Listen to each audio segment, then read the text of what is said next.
Salut les gars. Eh bien, si votre détaillant est un piker ou s'il pense simplement à vous, il a pensé à commander pour l'ouverture le revival d'un de notre best-seller, à savoir l'Hybrid Pike. J'ai ici dans mes mains deux coloris, ici ce coloris un petit peu rougeâtre, idéal pour les eaux acides ou tourbeuses évidemment, et puis ce coloris naturel très passe-partout. Il revient en 17 cm pour un peu moins de 50 grammes, 47 exactement, et je vais vous en parler ici avec ce coloris Fire Tiger superbe. Superbe d'ailleurs parce que pour à l'occasion de ce reborn, eh bien on a utilisé la technologie photoprint. Donc c'est ce qui explique ce rendu extraordinaire, quasiment homemade, garagecraft qu'on peut reconnaître. Il est toujours en deux parties, une partie dure, une partie souple. Il y a une queue de rechange dans le packaging.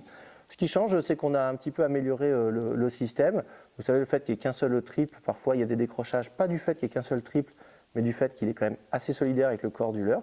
Donc ici, à la touche, ça nous donne un petit système qui permet, un peu comme le line through system, d'éloigner le triple du leurre pour qu'il y ait moins de décrochage.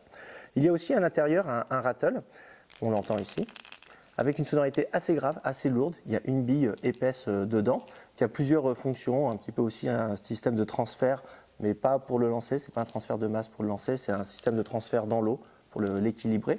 Mais surtout, ce rattle intégré, vous le déclenchez quand vous voulez, car vous savez que l'Hybrid Pike est un leurre de steady retrieve. On lance, on ramène de manière linéaire. Mais là, pour le coup, si vous le twitchez un petit coup, il va déclencher son rattle. Alors, c'est un leurre normalement qu'on ne présente plus tellement il est efficace. Je voudrais simplement dire deux, trois petites choses à son sujet. Personnellement, c'est un leurre que j'utilise beaucoup dans les mauvaises heures de la journée. Vous savez, entre 13h et 15h, pétole, pas de vent, grosse luminosité, les poissons sont extrêmement apathiques. D'une manière générale, quand les conditions sont difficiles, on le ramène tout doucement, comme ça, si possible au-dessus des herbiers, au-dessus d'une cassure. Et c'est souvent un des seuls leurres qui déclenche des poissons. Mais il y en a d'autres qui l'utilisent dans toutes circonstances, tout simplement parce que c'est leur fétiche.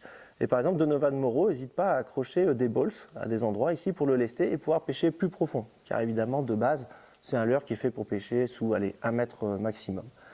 D'ailleurs, autre astuce, vous voyez que la faucille de la queue grub se présente comme ça. Quand il est comme ceci, en fait, il va avoir tendance un tout petit peu à piquer du nez et donc à descendre justement vers 1 mètre de profondeur. Mais si par exemple j'utilise le tire-bouchon qui est à l'intérieur pour retourner, hop là, mon leurre, ma faucille se présente maintenant dans l'autre sens et le leurre va avoir tendance à remonter près de la surface jusqu'à ce même que le nez pique la pellicule. Et là, vous avez à ce moment-là un wakebait. Il fait une petite vague en surface, vous savez, ce V très reconnaissable. Et là, il nage juste sous la surface. Il est là encore redoutable. Maintenant, après, je ne vais pas vous faire un cours sur l'Hybrid Pike. Tout le monde le connaît.